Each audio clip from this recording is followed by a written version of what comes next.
Good afternoon. I'm Liza Holland, a member of the Nonpartisan League of Women Voters of Lexington, and I'll be serving as the moderator for this forum for candidates for the Soil and Water District.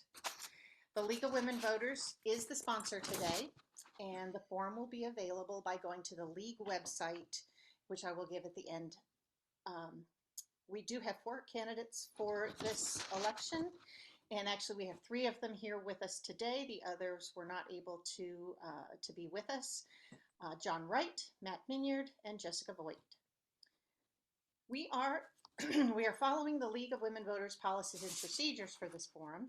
And in order to give the candidates a fair chance to be heard, we have randomly selected via random.org for the order of opening remarks and questions, and then a second time for closing remarks. Each candidate will have 60 seconds to introduce themselves, 60 seconds to answer questions, and 60 seconds for closing remarks. We'll use the second drawing for the order of closing remarks. So now we will begin with opening comments, and the candidates will go in the order of the first drawing, which is Ms. Voigt, Mr. Miniard, Mr. Wright, and so Ms. Voigt, you now have 60 seconds. Thank you. Hi, my name is Jessica Voigt. I grew up in the mountains of Colorado. I received my bachelor's degree in environmental design from the University of Colorado at Boulder and my master's degree from Savannah College of Art and Design in Georgia. I went on to live in Japan and learn the design aesthetic there, and then to design for famed architect Frank Gehry, primarily focusing on the LVMH Museum in France and the Guggenheim at Abu Dhabi. I then transitioned to be the lead designer of Abramson Architects, which led me to my opening up my own firm with my partner James called Studio Jesse James. We practice architecture in Kentucky, New York, and Los Angeles. Our firm is also a certified greenhouse. What started off as an obscure hobby many moons ago has now grown into a full retail side of our firm, some of which you can see behind me. I also help run our neighborhood association in historic Pensacola Park, and one of the main goals was to improve our tree canopy, which I have helped oversee planting of 100 trees. I was approached to take this position because there needs to be an urban voice in regards to conservation on this board, particularly as we continue to push infill and redevelopments. Thank you. Thank you so very much. Mr. Miniard, you're next. Matt Miniard here, candidate for re-election. I'm spearheading the reform of the board. The board is failing now, and it's failed in the past. My background is I'm a real estate appraiser and an infill developer. I design and build my own houses, and I develop environmentally sensitive infill properties here in urban Lexington. I pushed for this board to reduce its taxes. The amount of taxes this board generates is twice what it needs to effectively run. So I'm a candidate for less taxes, more conservation. Most of the conservation as detailed in KRS 262 is not met by the board. So I'm pushing my board and my fellow board members to get more into conservation, and I direct other people to read my bio. Thank you so very much. Mr. Wright. Hey, my name is John Wright. I grew up on a production agriculture farm in Kentucky, received a bachelor's of ag business from Western Kentucky University. I've had a long history in ag, from ag sales to be involved in production farm. Moved here a year ago, and I believe that, as a candidate for the conservation board, that I can bring a lot of experience working with farmers, bringing people together to benefit the community as a whole. Fayette County is very unique in the way it treats the farmland in the county. Being so near to an urban center, I think there's ample opportunity to build relationships between urban and rural that will benefit the county as a whole. Thank you very much. Mr. Miniard, you'll take this question first. Sure. Why is it that you feel that you are the best candidate for this position? Based on my track record of reforms within the board, I feel like I'm the best. I'm also the only conservation voice in the board. the board as it stands now, they're basically farmers or sons or grandsons of farmers, and they try to push farm agendas, which is part of the board. But 2/3 of the KRSs, that's a 262, that's what we operate under, and that's what we get our authority from. You know, at least 2/3 to 70% of that deals with conservation. So the conservation needs are not adequately met by this board. They haven't been in the past. Fayette County is a unique place. It has unique challenges, most particularly invasive species with the honeysuckle is something that needs to be addressed by the board. Water conservation is never addressed by this board. And I just want to continue to be the voice and the advocate for more conservation and more utilization of the power and authority the state legislature has granted this board. Again, most of which has gone unanswered in the past by this board. Thank you. Thank you. Mr. Wright. So I believe that, I'm one of the strongest candidates for this position because I have a long background in ag. I was on a family farm. We lived and died by conserving our soils and our waters. I understand how precious a resource that is. Now I'm not in a family farm. I live in an urban area, and I see how those relationships are symbiotic. When you strengthen your rural, you will strengthen your urban, and vice versa. And I think that I'm a good person that can bridge that gap because I understand the relationships between farmers. I know how to communicate effectively, and I've implemented various conservation processes and products on our own farm. Thank you so much. Ms. Voigt. I actually think I'm going to bring a unique voice to this position. I am an architectural designer, and while I'm not in agriculture per se, one of the things I deal with often is the urban context and how it sort of works with our surrounding environments. We have to deal with heat island effect. We have to deal with where the water is going, water mitigation. There's all these things that happen with our built environment that directly affects the surrounding environments. And we're seeing as we grow in our city how a lot of these old infrastructures are being challenged by the environment and how we need to react to that. And one of the things that is unique is we do have farmland, but one of the things that's holding us back is that we're paying a lot of focus to the boundary and maintaining the boundary. And we're sort of forgetting about what's happening inside of our cities with infill and redevelopment. And we really need to sort of focus on how we can bring back those sustainable efforts and really beautify the city through those efforts. Thank you so much. Mr. Wright, you will take this next question first. The board advises staff on a monthly basis and ultimately provides supportive leadership. Can you give us an example of your leadership style or examples of support or collaboration in a professional setting? My leadership style is lead by example. Make sure that everyone is included, to make sure that everybody has understood and effectively communicated mission. I'm going to take lead in a project because I want that project to succeed. However, I think leadership is a collaborative effort, making sure that all team members are involved in that. With that being said, I think the board needs to collaborate with its supervisors as well as the staff, of whom I've met both the staff members. They're great people, and several of the supervisors. I'm actually taking a role on the Fayette County Farm Bureau Federation starting next year. That will only increase that leadership, exposure, and potential. Ms. Voigt, you're next. Sure. So I've been a project manager for over 10 years running my own firm. And the way I've always run it is that you need to inform your designers, you need to inform the people below you. As I mentioned, I am the director of our neighborhood association. And what we learned going through the historic process and what we learned doing any sort of grants that we go through, which we have gotten 30K in grants in the last 4 years, is that you need to inform your people. And a lot of people approach us as them not knowing, and thus they don't vote, but a lot of times that's just it, they don't know. So we go out of our way to try to reach people through different avenues, not just depending on email, not just depending on going person to person, not just depending on this. So information is key, making sure that everyone's informed of the decision, And then also sort of backing it up with what you say, like how can you implement something that you're recommending to someone? How can you help them? Because a lot of times people just do not have the ability to transform a rain garden, for instance. So the key to my management style is being informative to all my parties. Thank you so much. Mr. Miniard. Well, again, leadership by example is the most effective thing that any board member can do, particularly here. There is no leadership. There is no leadership by example, and there is no continuity with the board.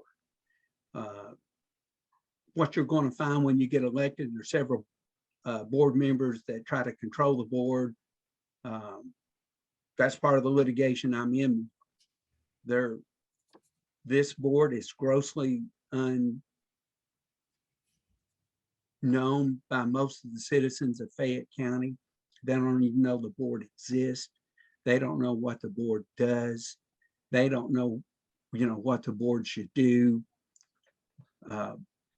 This board needs to find a way to make itself known in the community. And the only way to do it is leadership by example. This board is typically run by nothings. These are not farmers. They're the children and the grandchildren of farmers. And there's no conservationists on the board other than me. So what you find when you get here, you're going to find the biggest challenge every person from Kentucky has to deal with every day. And that's ignorance. Thank you so very much. Appreciate you. Thank you. That's a great segue, though, into our next question. A number of people in Fayette County, we were discussing earlier, don't really know what the Soil and Water Conservation Board are all about. What would you do to engage the public in the works? Ms. Voigt. I'd start with public engagement.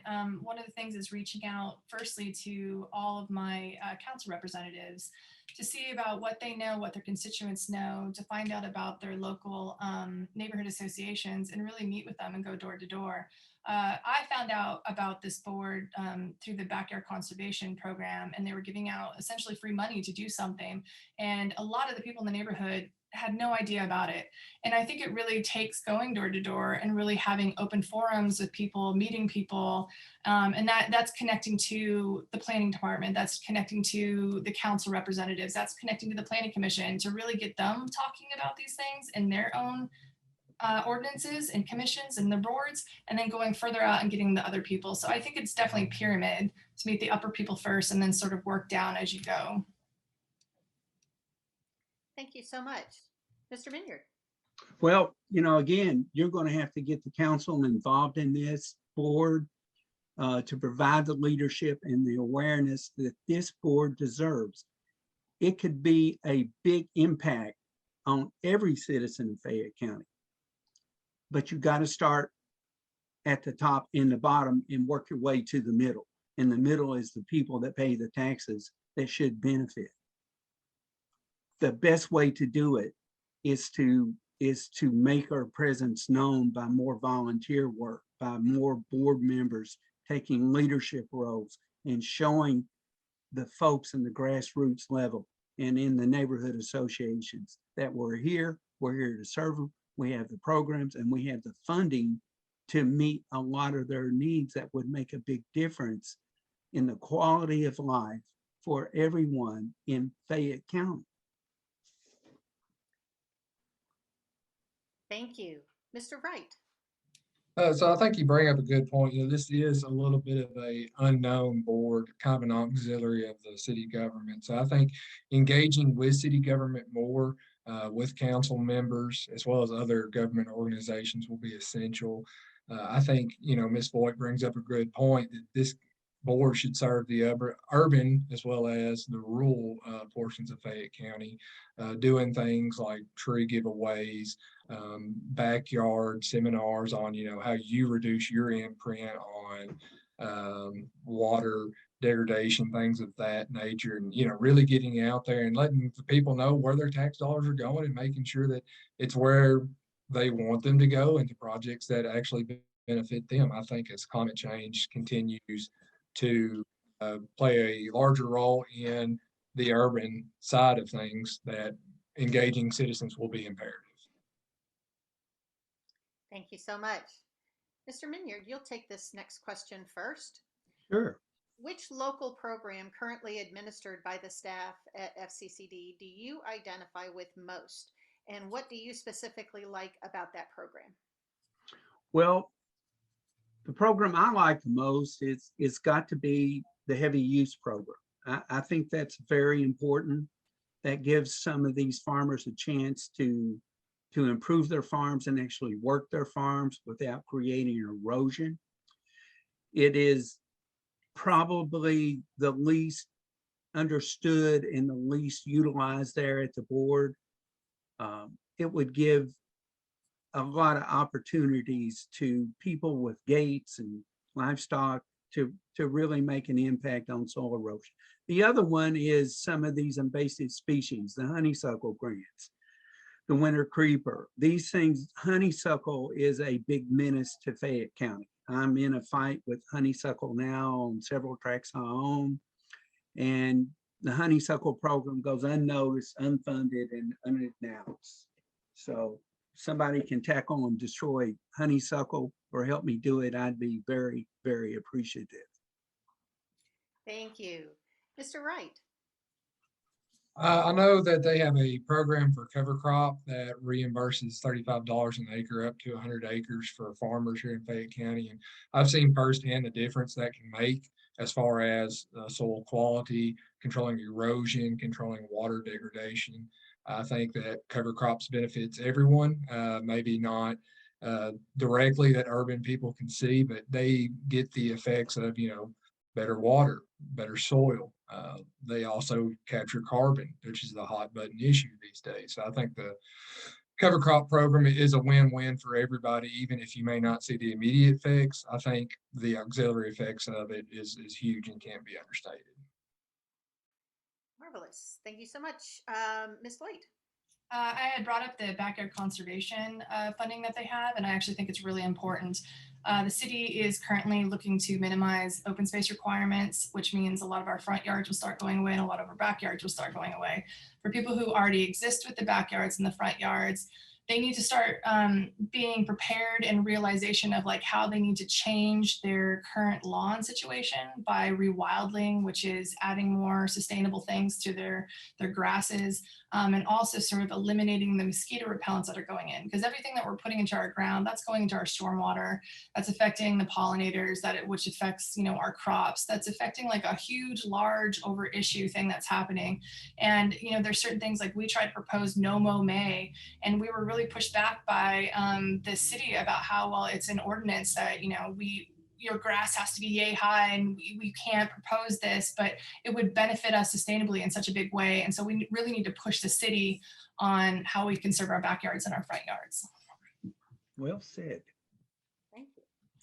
Mr. Wright, you'll take this question first. What do you think about the Purchase of Development Rights program and what it means for protecting Lexington's prime agricultural land from being developed? I think PDR is like every other program that is sponsored by the government. It can be a great thing, but it also can be abused, and I've heard stories of both. I think preserving agricultural land should be a priority. My family farm is in a private protected rights program. I've heard stories of it being abused. I think that it's something that needs to be scrutinized. I think that it needs to be looked at and make sure that we're using it in the right way, because we don't need to be giving subsidies away to individuals that do not need those subsidies. And we need to make sure that we're utilizing our financial resources and taxpayer dollars in a financially responsible way. With that being said, I know that they are closing in on their goal of the acreage they want. And I think we just need to go forward and be smart about that. Thank you. Ms. Voigt. So I think this is a common thing that comes up about the urban service boundary and also how we're preserving the farms and what we're doing with developer rights. A misconception that a lot of people don't understand in the public is that we are selling developer rights to the farms, whether they know it or not. And so there is this aspect that the boundary is going to be pushed out, and that also that we're going to continue to infill and redevelop.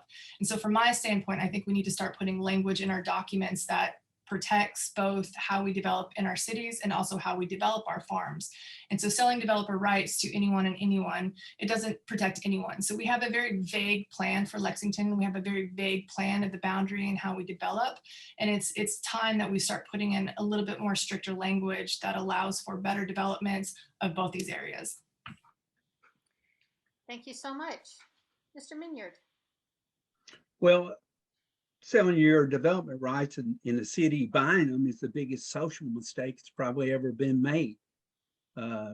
It's just not equitable.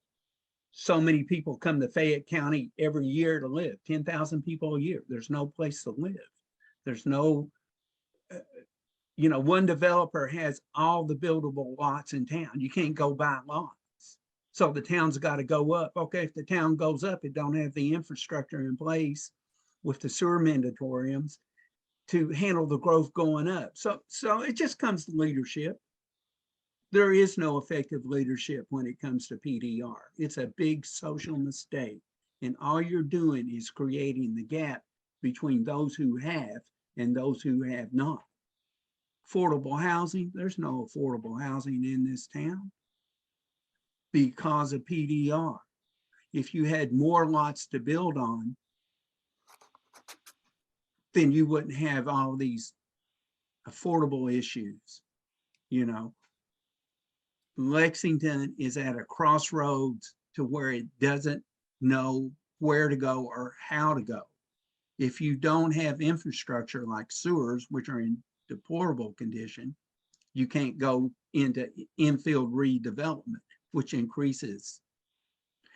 So if you destroy the horse farms, then we lose our call in the world that makes us unique. So it's very difficult, folks. I mean, if you go to my infill developments, what you will see is common sense utilization of properties that make a social impact for the lasting equity of the community. Thank you, Mr. Miniard. We've gone a little over Right. time. Thank you so much. Ms. Voigt, we'll take this question first. The Kentucky Agricultural Development Fund sponsors programs that support all 120 counties in Kentucky. What new program areas would you like to see explored with that funding? I would definitely like to see that we concentrate on our corridors. And I'm obviously going to be coming at it from an urban standpoint, but we have sort of allowed funding for individual parcels of land, and we have allowed funding for agricultural parcels, but we haven't really addressed sort of state routes. And as we deal with the growing of our city and how we transverse and connecting to different counties, like Jessamine County to Fayette County is really a big one on Nicholasville Road. How do we deal with urban heat island effect? How do we deal with people not using a car, but walking or biking or doing sort of all aspect roads?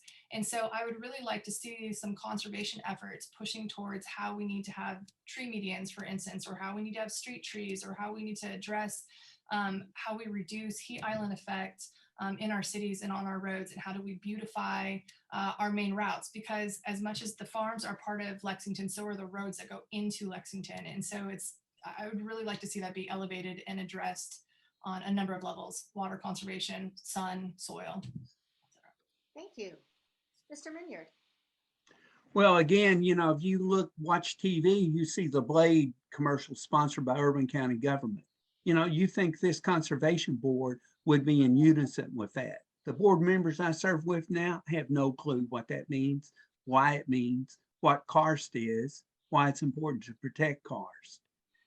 Just the Blade commercials alone, if you look at that. Next thing, trees.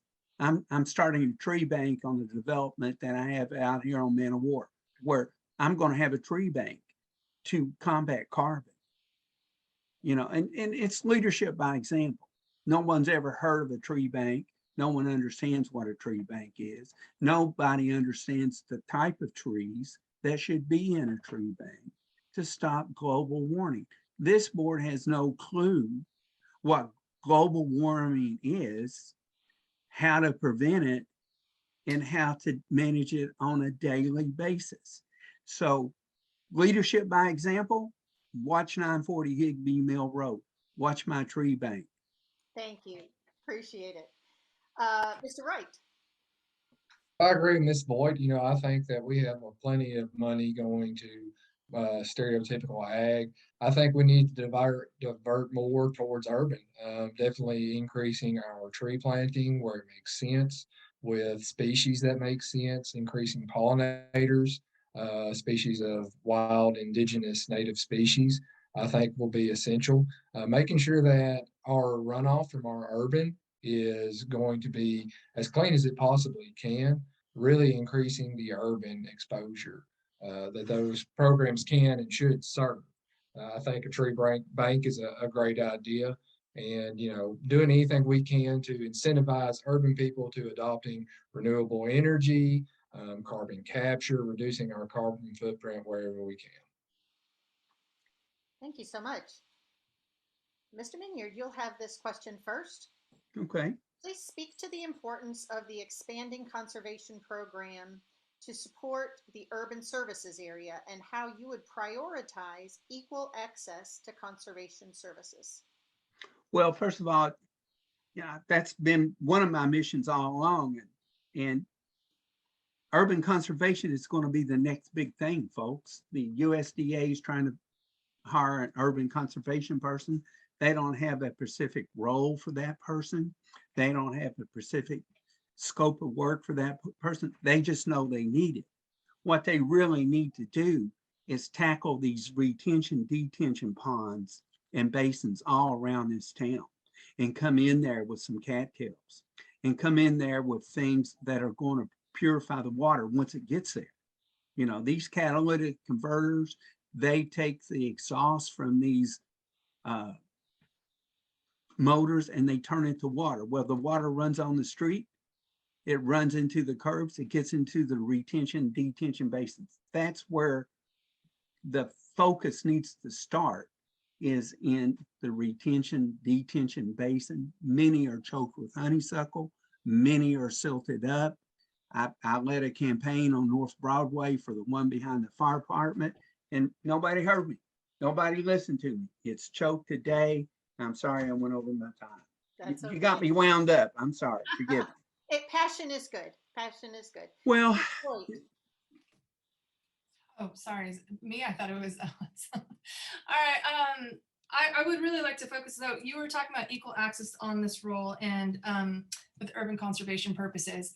And I think that one of the big things we need to do is really look at our different districts, because it has for a while now, different districts have had different allocations and funding pushed towards them because they know what to ask for, particularly when it comes to conservation efforts, whether that's tree medians, whether that's rewilding, whether that's bigger parks. Whereas other districts are really being left behind because they just don't have sort of the knowledge of what they can or cannot have. And so it's really important for me that we address all the districts and really sort of go to head with, going back to the council members and seeing what districts are missing, what is happening at different districts, because they're really the ones that are going to be able to tell us what's missing from a sustainable effort in their particular district and how we can really tackle that and really bring everyone out. Like everyone should be Ashland, right? Like everyone should have that sort of same beauty in their districts. Thank you so much. And you were right. I went out of order. My apologies. Mr. Wright. So yeah, I think that engaging all districts in this will be essential. I think there may be an unequal distribution of the benefits of this board, whether you want to be urban or rural. I think equal distribution of the benefits is essential for it to be an authentic and effective board. I know there are some districts you go in that you can definitely tell would benefit from some of the urban projects that are offered, and ensuring equal access. And it boils down to education and engagement, which is a difficult thing, but it starts with the council members and then boils down through community meetings, through education of just door knocking, whatever you can to tell those people that there are opportunities to mitigate effects on their community from climate change and increased beautification, which is proven to be beneficial to all parties. Excellent. Mr. Wright, you will actually take this question first, and this will be our last question before closing remarks. Putting conservation on the ground takes teamwork. Key partners and affiliates represent a diversity of groups, state and federal agencies, and individuals who have a passion for conservation and expertise in addressing natural resource concerns. The question is, what do you think is the board's role in this partnership effort, and what skills do you bring to the table to help to foster those partnerships? So being from production agriculture, I've had a long history of building relationships between suppliers, between buyers, between farmers. I've worked in crop insurance where you're working with various departments within a large company. I think the board in this role is to receive and allocate the funds that are given to them in a responsible manner. That means bringing on to, of course, the people they're serving, urban and rural. That means bringing in the FSA, USDA, bringing soil conservation on both a state and national level, because we are all vested parties in this. We all have a stake in the future with climate change coming forward. So the board needs to be dynamic, it needs to be versatile, flexible, and open to building bridges and relationships, whether that's downtown, or whether that's in your community, state, and national level. Thank you. Ms. Voigt.